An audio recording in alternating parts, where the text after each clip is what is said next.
Franklin County Commissioner meeting, July 17th, 2018.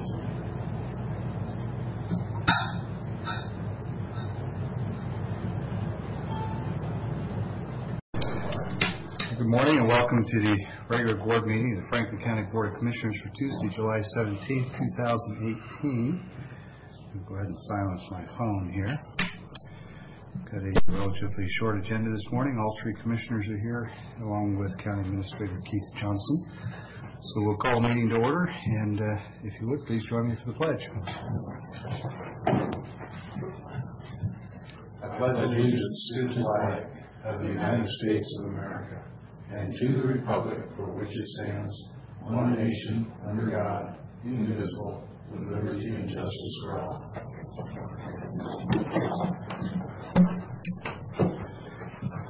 Okay, we've got minutes of commissioner meetings from May 15th and June 26th, which have been presented for approval. If there are no comments or questions, they can stand as approved. Any comments or questions?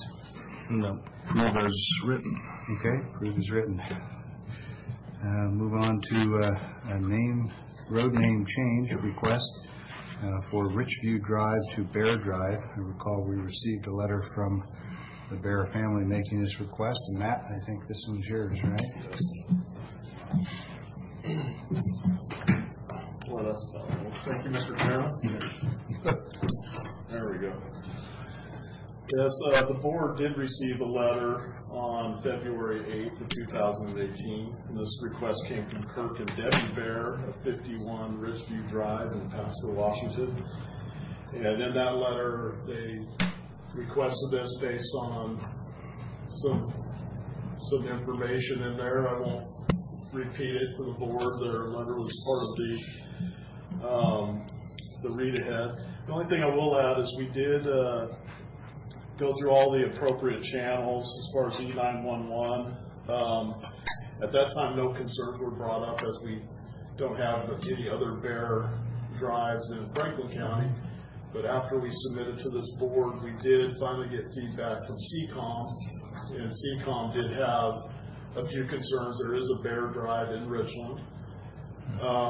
So with that, I brought a spare resolution proposing as a second proposal to the board for your consideration, because we certainly don't have to follow CCOM, but we're also doing a secondary recommendation of Bear Road.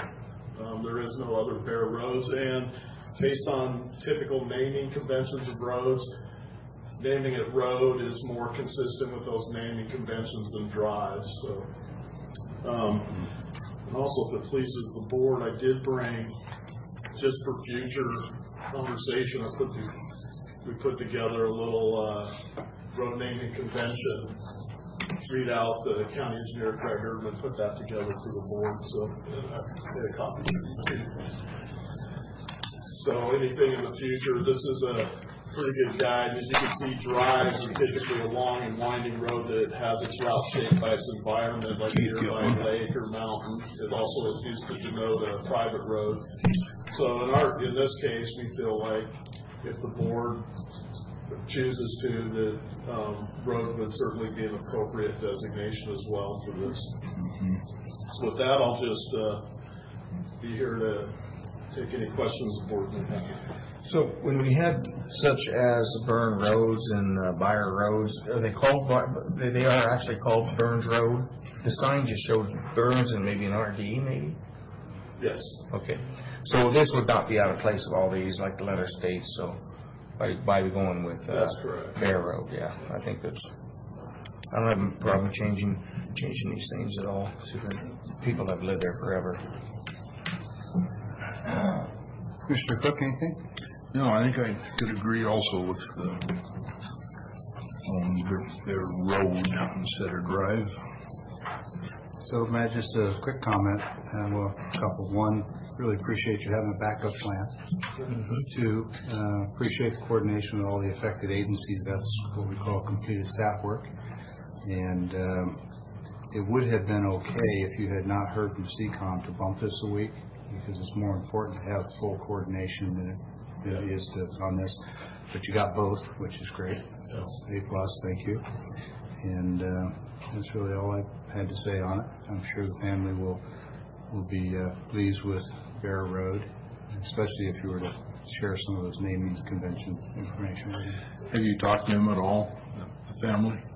Yes, I had a conversation just last week with Ms. Bear, and unfortunately they couldn't make it. The farming they're doing this is a good prime opportunity for them to take a quick vacation, so I told them I would do the best I could on their behalf.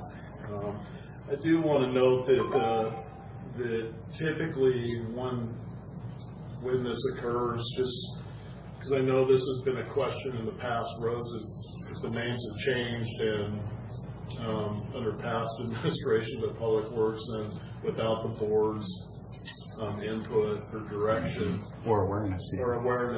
I will tell you that won't ever happen again. It's not supposed to happen, but after it does happen, if the board does make these decisions, I just want to point out that usually there's about a 3-week process before it actually converts to the new name. There's a lot of notices that need to go out to, of course, all the affected homeowners on the road, as well as the post office and CCOM and Kenny. Correct. And Kenny.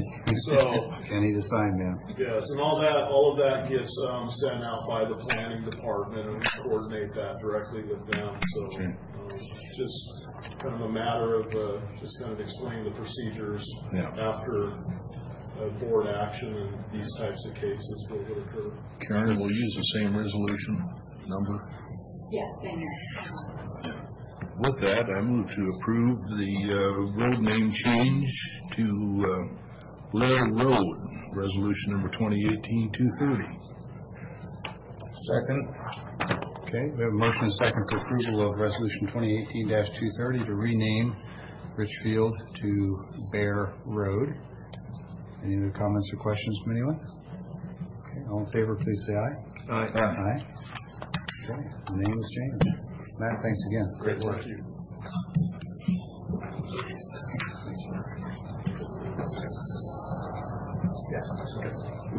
15. Do we have all the players here we need for this next item? I don't see Mr. Killian, but Carly's actually going to present the data. I'm not aware if Mr. Killian was planning on attending. He's Okay. indicating or waiting. Okay. Well, let's continue on. We're a few minutes early. Next item is a request for a step 5 hire of a clerk's judicial financial manager position. And Carly Nave from HR will present. Good morning, Commissioners. I am here today on behalf of the county clerk. As you mentioned, he has been recruiting for the position of the clerk's financial manager. He's identified a candidate and to promote into that position from the collections officer position. The identified employee has been with the clerk's office for over 10 years, has been in the role of this collections officer position for 7 years, and has assisted the financial manager position that she's being promoted into. Under our salary administration practices, she would receive an increase going to grade 15 step 4, so that is where she would be placed. The clerk is requesting an exception placement at a grade 15 step 5. Important to note, the position was budgeted at a step 7 for 2018. The outgoing employee was at a step 7 in that position, so even with this exception, the budget savings for the remainder of 2018 is $9,703. And would be even bigger if this was a step 4. True. Okay. And step 4 complies with our policy. Yes. So maybe if you wouldn't mind, you could share a little bit of insight as to why Mr. Killian and yourself feel that a 5 is more appropriate than a 4. Mr. Killian is requesting the exception based on the identified candidate's experience within the office, ability to move seamlessly into the role. The outgoing employee previously in this position was on administrative leave for a period of time prior to their separation. This individual, really helped keep the office running during that time and, demonstrated a tremendous amount of flexibility. And so with that, had exposure to those duties. And so again, we'll be able to, hit the ground running and be able to continue the work of that position with little interruption to the day-to-day operation. So, let me just ask, and it's going to sound like I'm just challenging you a little bit, but I am, and here's why. Because you gave 4 reasons to justify the 5. You said experience, seamless transition, has filled in the past, and little interruption. So the seamless transition is a temporary benefit, and we're talking about a 5 being a permanent benefit. The fill-in is a temporary benefit, and the 5 is a permanent. The little interruption is a temporary benefit, and the 5 again is permanent.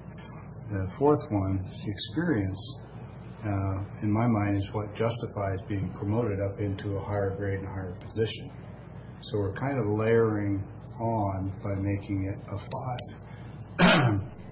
If it were an extremely difficult position to fill, and we had tried to recruit and had been unsuccessful getting qualified candidates, that to me would maybe elevate to a 5.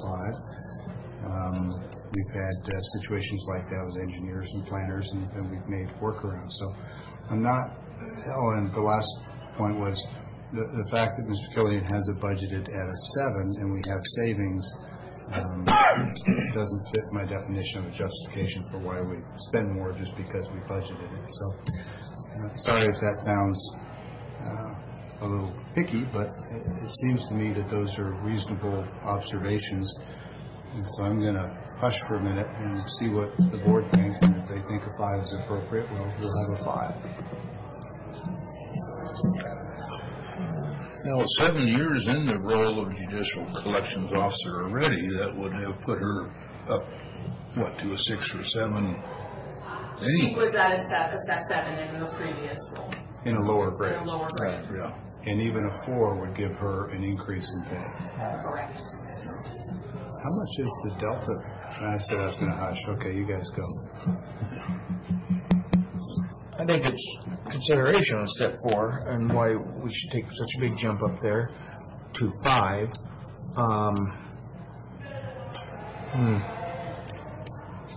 Did I miss information here about the dollar amounts between a 4 and a 5? The cost to the county is $1,458, so $1,458 A year. a year. And that is, Or for 2018, so that's half the year at this point. it's more than the previous, that's not more than what the position was before, it's just, No, it's less. yeah, it's less. The previous employee was at a step 7. Yes.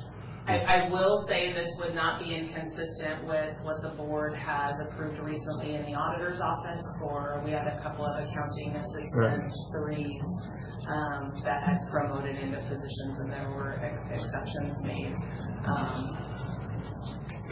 Yeah, and that's why I broke it down into what are the elements of justification for a 4 versus a 5, because in those cases, I thought I saw a different set of justification. I'm not going to try to recall them from memory. But the difference is $2,908 a year, and the person will step out top of the scale sooner. Sure. So there's an ongoing cost because the next step will come sooner, and that'll be more. The difference between what the person currently makes and what they would make at a step 4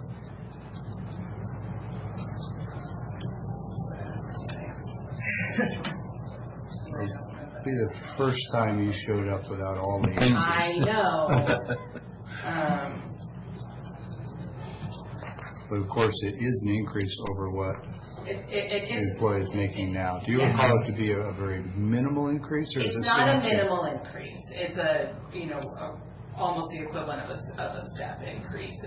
We do see sometimes when going to that next step up, you know, it's a couple $100 sometimes it's just a year. a sliver, right? Yeah, And those this are is the not one of ones. those cases. And those are the ones you can kind of see past, maybe to another step. But if the promotion already comes with an increase that is nearly equivalent to a step, that's additional weight, I think, that says that we want to be real careful. It's the pleasure of the board. The package is for a 5, right? Right. Were we given a package for a 4? A 4 happens under our policy. Doesn't even need to come here. A 4 is a given. Right. The exception is the 5. That's what the board has to consider. Does the county have any kind of established process or program whereby we can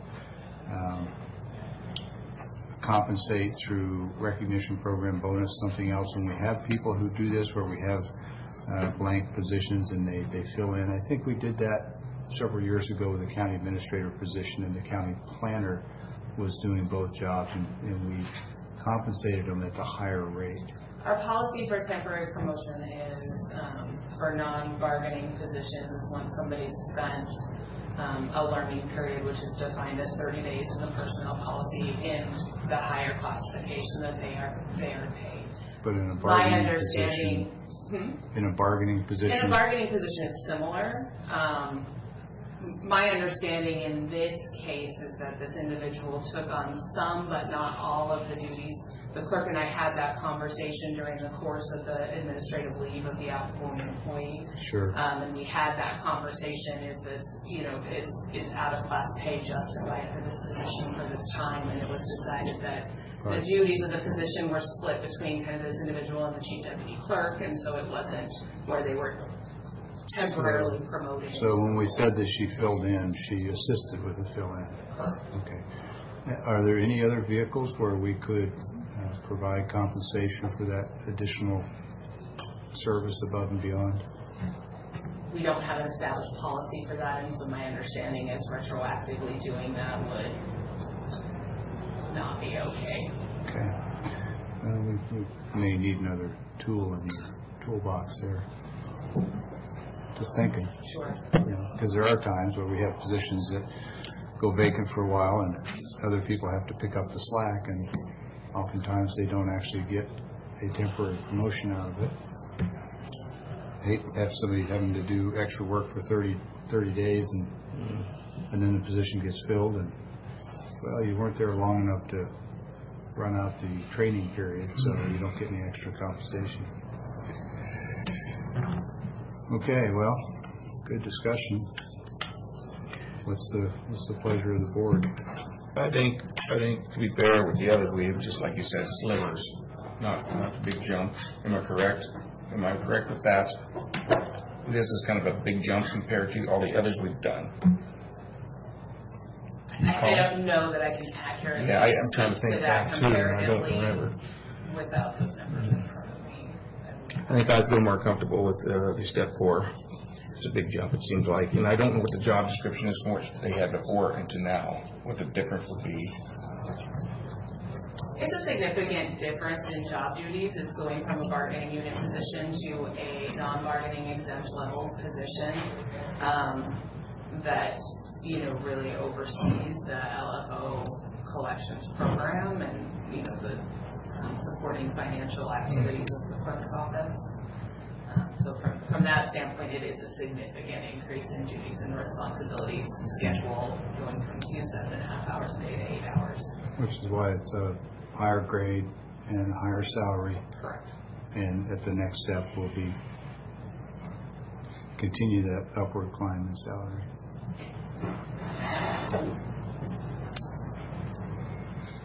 Well, we have against you two. I'm going to vote for a 5, 15-5. Okay. Well, process-wise then, we would need a motion, a second, and a vote. So if you were to make a vote, then, or make a motion, then the options would be that if there's no second, then it doesn't pass. If there is a second, then we can discuss and vote. Move for approval of the personnel action form for a 15-5 for the clerk's financial manager.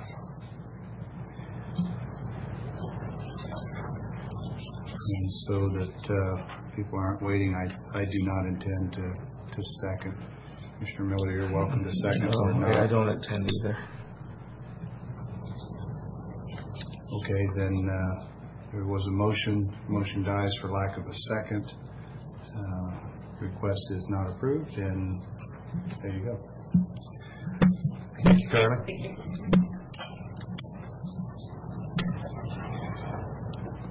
All right, 9:20, right on the nose. Well, I hit 21 if I don't hurry. Public comment. Anybody from the public wishing to comment, come on up and say hello. If your name is Rocky, you have to sit over here. No, I'm just kidding. I'm Rodney Malone, Carlo Pasco. As a property owner on Richview Drive, I find it very upsetting that you had just changed the name without notifying anybody, without realizing the financial cost of all of us changing all of our checkbooks, our letterheads, our business addresses. I've heard nothing about the idea.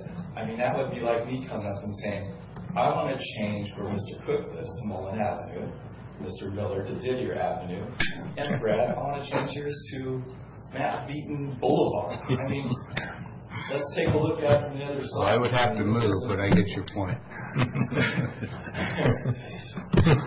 I was shocked to come in and find this just half a days late because I put a request in. I get the road changed.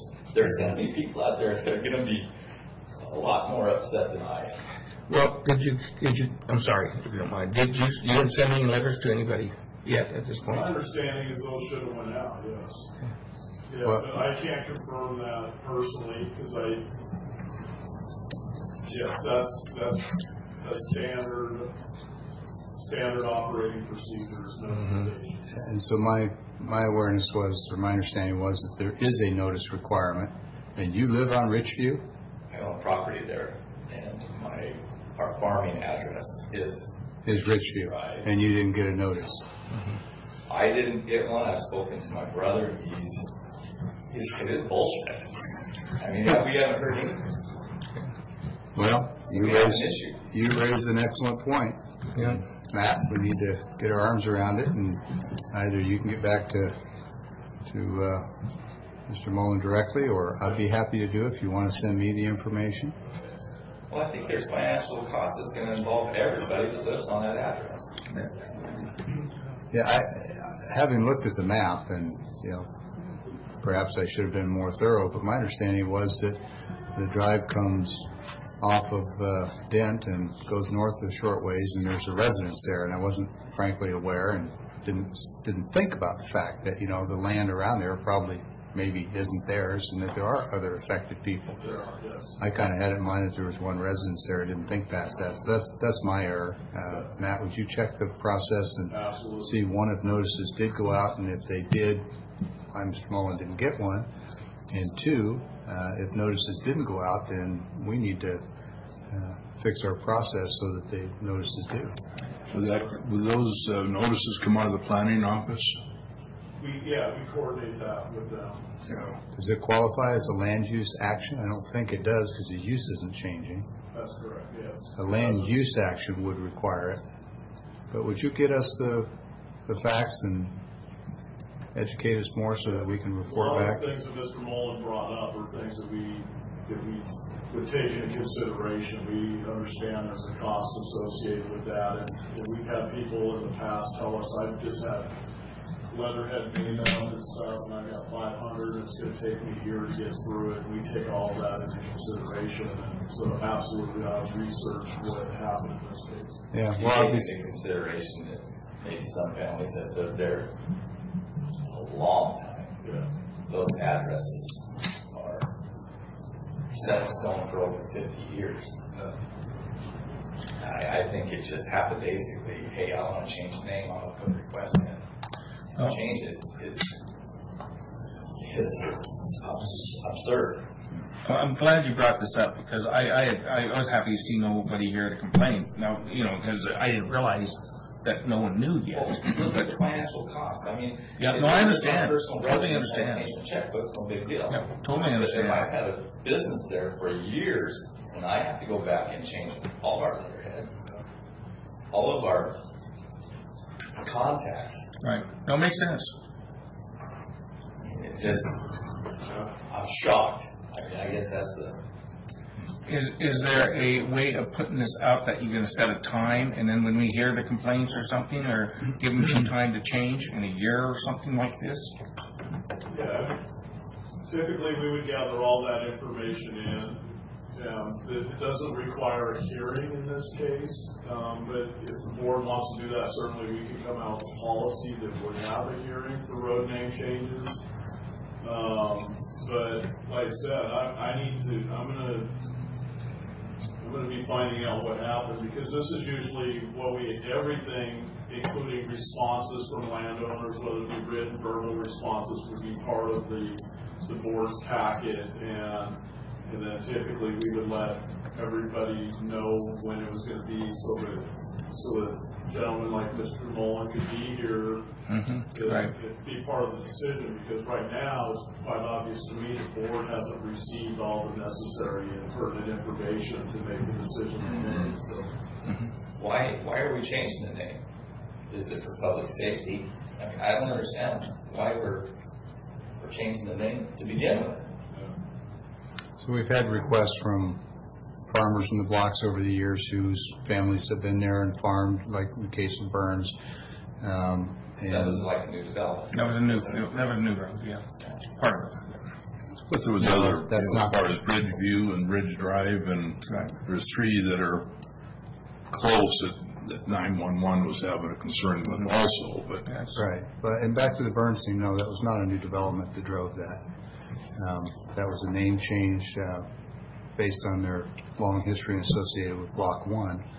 And when we've got families that have lived and resided and farmed in that area for a long time, I think whether we do it consciously or not, I think we give a little bit of deference there. But there absolutely needs to be notice to anyone else who might be affected, either because their family's been there a long time or because there's a cost involved. And whether I was told this or whether I made a poor assumption that those notices were done as part of the process, and that was my understanding. Regardless, if the notices weren't done, and it turns out that they are required, then I think the board ought to come back and revisit and reconsider. You said this doesn't take effect for at least 30 days anyway? Yeah, I mean, we have to, So would this be the process by which notices go out and people have an opportunity to say, don't like it, and then the decision is not final until after those 30 days? Why don't we go check and nail down exactly the process? Because it sounds like there may be a 30-day window before which this takes effect, and if there are landowners that have a concern, then I think the board is in a position to reconsider. correct.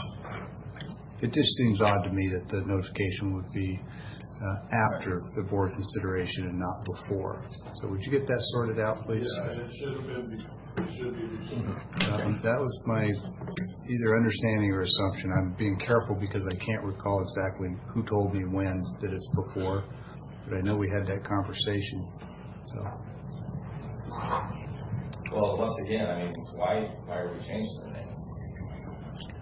It went back to the fact that it's just an old-time family that's been there, a prominent farmer, and I don't know any other names out there that are familiar with that, and I think there is a few thinking about it now. there are a few confusingly similar names for CCOM, but that's just one consideration of several. And Well, listening today, it just sounds like it was just a family request. well, there is a family request, but there's also coordination with the different agencies, and as Commissioner Cook pointed out, there are a few other drives that have similar names, and we've had that discussion previously in a prior meeting. But where you live, if you want to change that to Mullen Drive, it would be appropriate for us to notify all the other landowners on that route in case they had a concern or an issue. So I think your point is spot on, not disagreeing for a moment.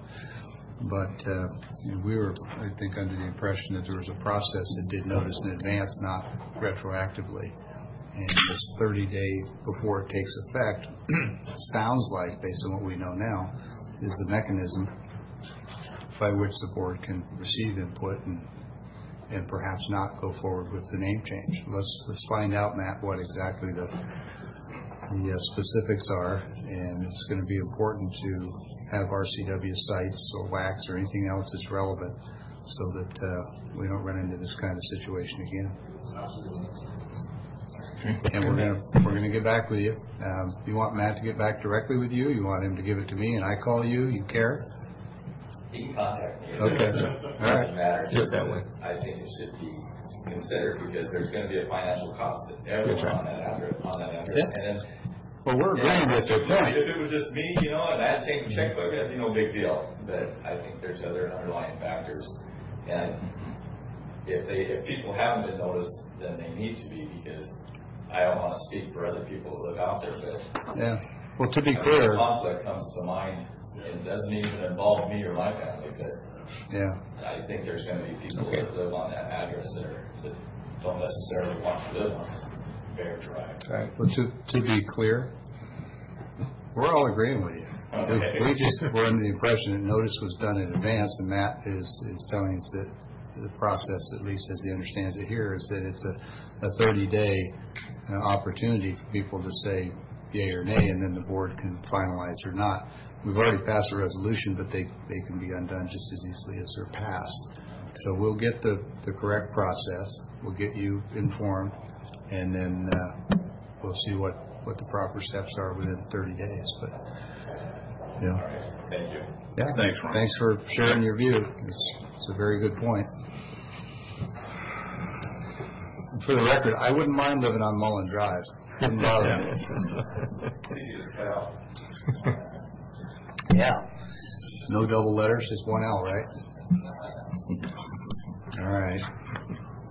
Anybody else wanting to share your views on road name changes or anything else? And I'm joking, but it's actually a very good point. I appreciate it. All right, moves us to office business, payroll and warrants. We have 3 fund expenditure, salary, and so on today. Move for approval of fund expenditures. There's approximately a dozen of them: current expense, courthouse, boating, safety, solid waste, etc. Bottom line of those 12 items is $406,486.21. And Mr. Beaton and Rosa Gomez have audited them, and Keith actually has gone over them also. Okay, I'll second the motion. There's a motion second for approval of fund expenditures in the amount read. Any comments or questions? All in favor, please say aye. Aye. Aye. Those are approved. Second is salary clearing, payroll, and emergency management payroll. I move for approval of the bottom line of $711,979.18. Okay, I'll second the motion. Okay, a motion for salary clearing, payroll, emergency management warrants. Comments or questions? All in favor? Aye. Aye.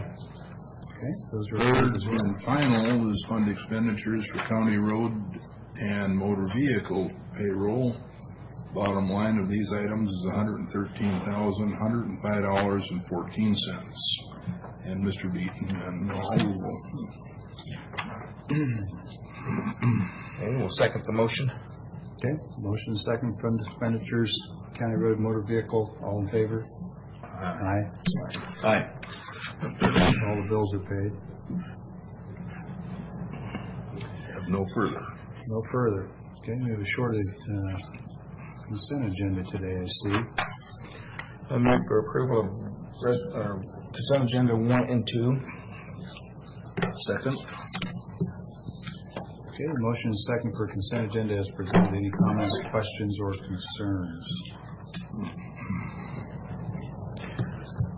I have none. Okay, And I have none either. They're just contract agreements, it looks like. So, Mr. Johnson, any comments on any of these? No. Okay. All right. All in favor of approving the consent agenda as presented with 2 items, say say aye. Aye. Consent is approved. Down to administration office business. A couple items just for your attention. We received a letter from Mr. Nathan Grimm. I believe all of you have read this letter. It's in reference to a stakeholders meeting that's occurring tomorrow regarding the disposition of monies above and below Bonneville Dam for salmon recovery. This individual, Mr. Grimm, has indicated that it's his belief that the recreational fishery money is not being equitably spent for those people who want to fish above Bonneville Dam versus the fishermen below. And they're requesting the board's attention to the matter and participation in their meeting tomorrow.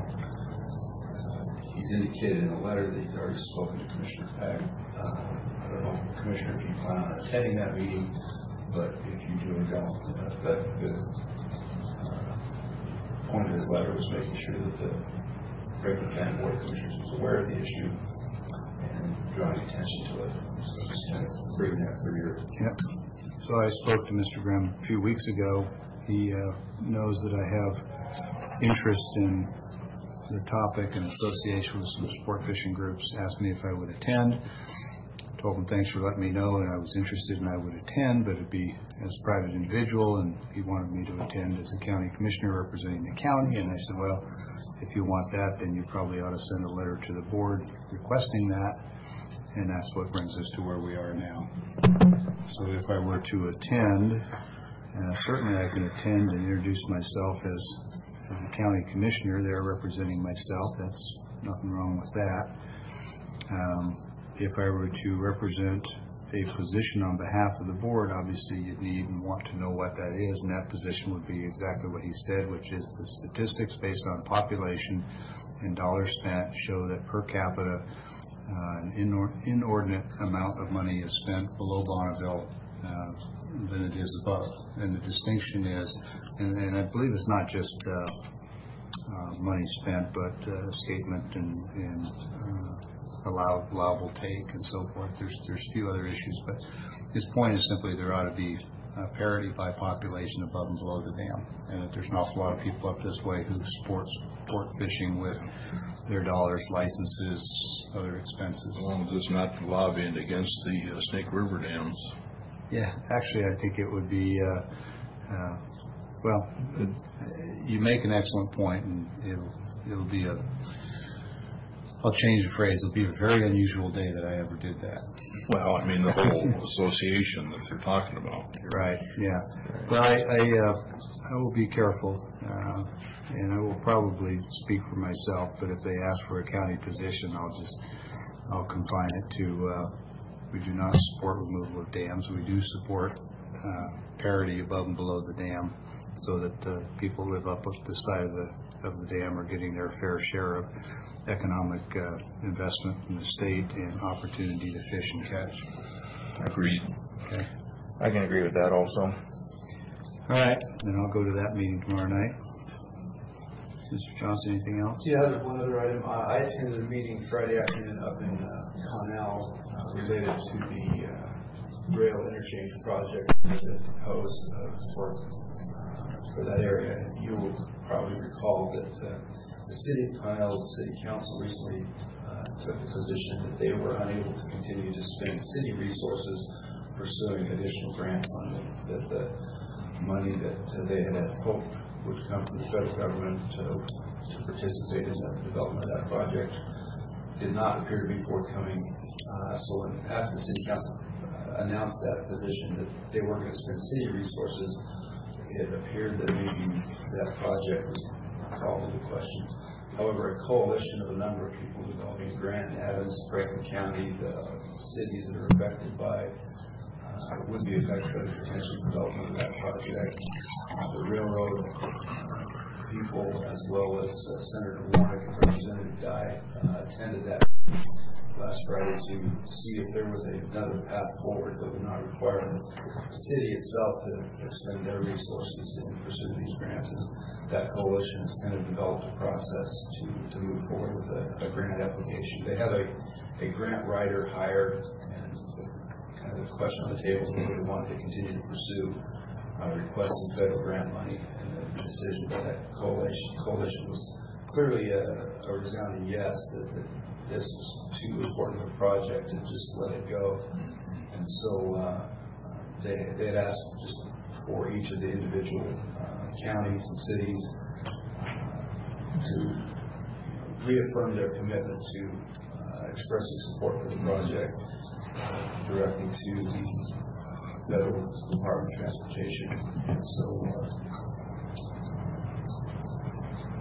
we just wanted you to be aware that despite that letter that you've received from the City of Conneaut, this project is back on the table and moving forward with requests for additional funding to try to bring it to fruition. Certainly, I can answer questions that you may have. As I said, there was a pretty big group of people at the meeting that support this unanimously. I want to see it move forward for North Franklin County and the benefits that would help our producers and those that do rail shipping, employment, and those kinds of, and safety, a number of factors that would be improved if they could replace the old interchange with the new. Yeah, I think it's a good project. It's kind of convoluted. Basically, right now, when that Central Washington line comes down from up North Warden, Moses Lake area, if they want to head, which would be east, they call it east-west rail. They're going through Connell to Spokane, for instance. They got to come clear down to Pasco to turn around to get the engine on the other end. So it's quite a project. I've seen drawings of it. I think they want 3 rails that are like I don't know how many, quarter mile or better long, where they can swap engines and keep them away from the interchange at Connell itself. So it's a worthwhile project for sure, especially north of us, north of Franklin County, to get an Adams grant and so on. So yeah, it'll be interesting to see if they can get some federals. Mr. Miller, any comment? No, not on that issue. I think there's anything that benefits commodities, I think is good for transportation. I think it's good. So no, I have no feelings against it, that's for sure. So Keith, the commitment is simply we support the concept. We're not committing to any formal positions or financial obligations. Yeah, that's correct. We had already contributed $10,000 of 0.09 economic development funds to provide grant writing assistance, but we have not committed financially any additional. Just want to be sure that this statement to the feds in this grant request didn't have a matching obligation. Okay. All right. I know it doesn't sound like there's any objection to that.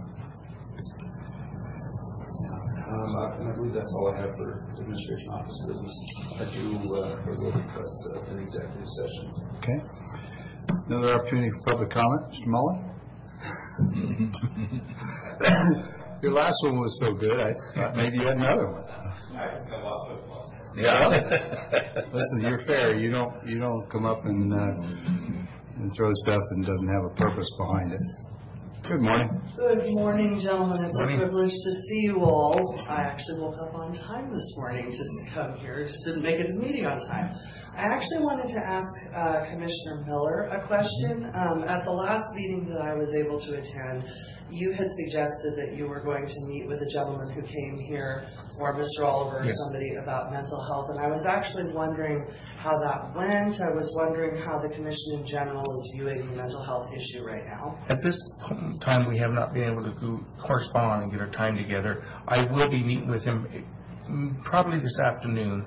I will set up, usually we go have coffee somewhere if all else fails. But that's the point, and I've met with him a number of times, but we haven't got to that point yet. And I have been reading his information. We get quite a bit in the email, and so I'm pretty much up to date. But I will actually talk to him about his presentation. Okay, and that's what that was. That was what we're going to do. I'm going to see his presentation and bring that back to the board. Well, thank you very much for your willingness to do so, and thank you to the board for looking into that issue. It seems to be coming up more and more these days. Have a wonderful morning, gentlemen. Thank you. Thank you.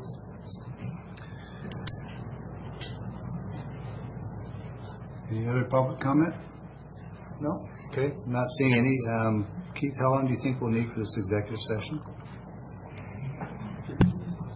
Probably 15 minutes. And do you anticipate the need for any board action following? No. Does the board have any other topics you're intending to discuss after the executive session? I have nothing.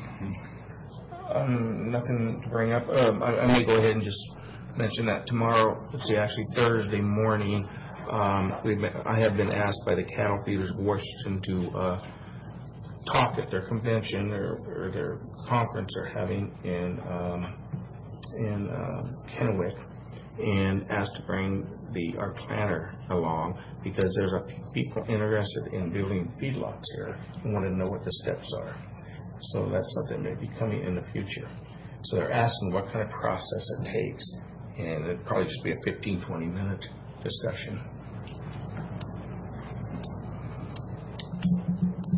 So does that drive an added cost to the county for our contracted planner to go and do this? Billed on a per hour basis, so technically that probably would. And what is the group? The cattle feeders, Jack Fields from the Cattlemen's Association. Right. He is now the cattle feeders of Washington. Is this a statewide or a Franklin County? That's statewide. That's So statewide. the meeting that's coming up. I don't know if it's local or state. He just invited me to this conference and asked if a planner could come along. I did correspond to planner. She said she would have time. It's 9 o'clock in the morning. So, you know, to get the requirements that they need probably would be best. Yeah. I certainly understand and agree with the value of having a planner there to share it firsthand. My concern is we don't have a full-time planner. Right. The planner we have is only there a couple of days a week. We're already receiving complaints from citizens that there's not enough time available when the planner is in the office to take her out of the office to go to some other meeting that is not specific to Franklin County. I know it impacts Franklin County, but it's a state organization. I'd be inclined to say it's maybe not the best use of her time. It's not a bad use of time. It's just that there's other higher priorities competing. That's my view. Well, that's why I asked her about her schedule. But and of course she has an assistant that comes along and that is in our office also. But at this time, the direction is to add feeder lots to Franklin County. And there's people that are wanting to do that and want to know the process. Yeah. There's only one way really to get that out to them is have the exact knowledge there. Where is this meeting?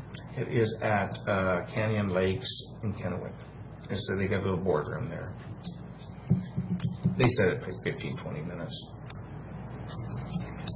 Commissioner Cook, what's your thought? I think it's a far-fetched after what our last cattle feeder had to go through to get that property out in the middle of nowhere there done. It's I think that the cattle feeders of the state need to come up with a proposal and give it to the planning office and get their answers. There's about 3 feeder lots that want to know how we can get the process here to do that. Mm-hmm. They are interested, and that is what they are. I guess they can come in and take their time at their office at 3. I guess they can do that also. So I don't know but there's a group that's going to be there, and that group, it's about 15 as they stated. So I don't know if it's board members. I don't know exactly who's there, but I understand there's a meeting there. And these people, they want to know they have interest in building feedlots. Feedlots bring in tax money for our county. So to me, it's a pretty important step. Whether they see her there and take 20-30 minutes out of her time, or there, where she lives in Kennewick first thing in the morning, I don't think, just to answer some of the questions that are more detailed for a registered planner that could do this. So there's another way I can do it is get some facts and take them to the meeting to say, if you guys really want to know, this is some basics. If you guys really want to go talk to our planner, take your time there. All three of them, or there's a couple, I don't know exactly how many, he just mentions a few. Yeah, my experience has been that in those kinds of scenarios, the 10, 15 minutes turns into an hour or an hour and a half. Obviously, it's an issue that they're passionate about. It's complex. There's a lot of questions. We already have mechanisms for people to get that information. They can go meet with the planner at the planning office. They can submit questions. If we had a fully staffed planning department right now and we could spare the time, we weren't paying somebody by the hour because it takes time to drive there, it takes time to drive back, and we'll be compensating for that as well. And if there's three folks that are specific to it, my recommendation would be that they send us something saying, here's our specific questions as we know them now, and then arrange a time for them to come to the county, meet with the planner, and that gives her the opportunity to be pre-informed and 100% up to speed on what their specific questions are, so that when they sit down, it's very concentrated, productive time, and she can give her full attention to those three people who are looking for operations as opposed to a broader group and a longer discussion. I'm not saying it's a bad idea. I'm just saying I think there's a more effective and efficient way to do it, given our limited resources. Okay, well, with that, then my next discussion would be, let's get some planners here so we can have full-time planners. And I understand we're not doing too well on our application on a nationwide, which probably wasn't the best situation anyway. So what are we going to do? We do need to get planners here. One of the big issues yesterday in the forum was that. Okay. Do you know any qualified available planners that we I think we have some approach ones that maybe we need to discuss with, because we're not going to find any in the local area. That's what I think. So we need to get some planners, and I don't know too many people that want to plan for the county anymore.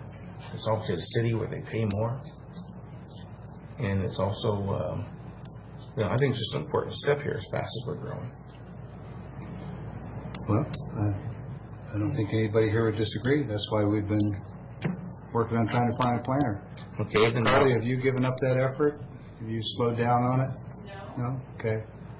Well, maybe you'd want to share some of the things that you've been doing to help us find a planner. Well, after our conversation with the board, we updated the documents, and, with some additional compensation considerations, put that out wide. I know Matt has been making some contacts as well as looking into some networking opportunities for him to make contact with planners. We've discussed it's not a field where there's a lot of people looking for jobs. So let me just ask you, of all the positions that we employ in Franklin County and most other counties, is it, in your judgment, accurate to say that county road engineers and planners are in the shortest supply, and of those two, that planners might actually be the most difficult to find? In my experience of this county, yes. Okay. And we've been advertising statewide, and then we went to multi-states, and now we're advertising nationwide. Are our standards that we're setting for the position unusual to any other county? Okay. So our compensation, we figured, might be low, so we've increased the compensation for the position. Do you think we're in the market? I think we are. Okay. Commissioner Miller, you got other suggestions we should undertake? Yeah, I understand there was our past planners and assistants that had a question maybe coming back, so I think maybe we should approach them and maybe see if they would come back, because we need planners, and we need planners that know what they're doing in this county, and those are the people. So I think that's maybe a proposal we should do, is go talk to the past ones and say, here's our offer. Well, I'm sure their current employers will appreciate the fact that you publicly outed them. They did that to us. So they did that to us, so what's the difference? Isn't that how it usually works? Demand and supply. I don't have any other comments on the subject. Anything else you want to say on that before we move to other topics? Yeah, I think this is an important movement. I think we need to do something. So, okay. I would say that maybe Keith and HR should get together and maybe make a plan to discuss with some of the local planners. some hiring and maybe some work. Okay. Any other comments? The intent here is to get all the routine business out of the way and then go to executive session so that people aren't waiting for the executive session to conclude just to hear us adjourn. Okay. I don't have any other topics in mind that I'm intending to bring up, so at this time, 9:55 and a half roughly, we'll go ahead and move to executive session at 9:56, up to 15 minutes. Reserve the right to come out early. The subject is contract negotiations under RCW 4230-140, subparents 4. And Keith, who do you need in a room for this executive session? We have Jennifer Johnson and Carla Nave, myself, clerk with the board. Can I invite Mr. Mullen? Just kidding. Good guy. Okay.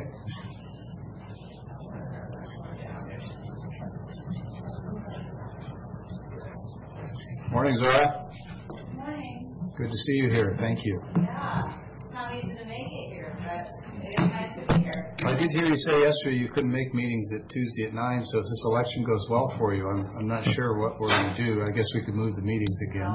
We'll have till January to figure it out, won't I? I think that's plenty of time. I think we have a history of accommodating people's needs for schedules. Great. Yeah.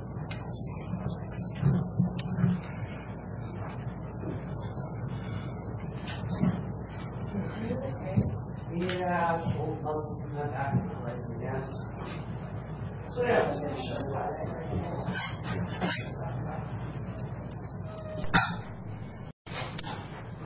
Okay, it's approximately 10:13. We completed our executive session. We used the full time.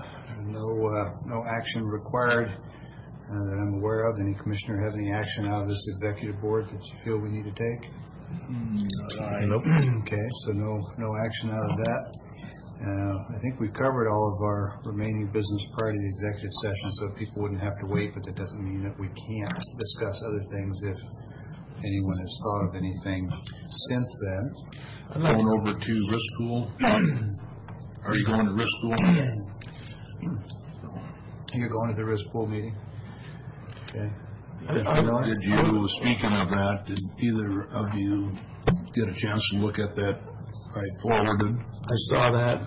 Thought maybe you could give it more explanation if you're ready for it or after you go back to risk. Well, it'll be after. It's just a matter of talking about the beware. Yep. Price of poultry went up. Yeah, you told us that a while back, and it's like what you said before is consistent with what that says, so we'll be waiting to see. Mostly what I'm going to be interested in, and maybe you could consider this while you're over there, is regardless of what the rates do, does this still represent the best opportunity for the county? Because that's ultimately what we care about. Sure. Mr. Miller, it sounded like you had something you wanted to say. Yeah, I wanted to call for an executive session for employment or maybe department hiring. Because Jen's here, I don't think that that's a problem to do that, but there's no notice requirement on executive sessions or anything, right? Yeah, okay. I didn't think so, just wanted to keep us clean. Commissioner Cook, are you amenable to that? What was the? Commissioner Miller is requesting an executive session on, we'll find the right RCW, it has to do with employment. Okay. 42.30.110.1G. And actually, I believe all three could stay in there if they would like, if they have the time, and I don't think necessarily you need to, though, Jim. Or Matt. What's that? Oh, yeah, no, I was just saying, I would like for you to be here, Jen. Okay, good. How much time are we talking? And Jen, we're not ready to close the door yet. I said 30 minutes, but I don't know if up to. I don't know if it'll take that long.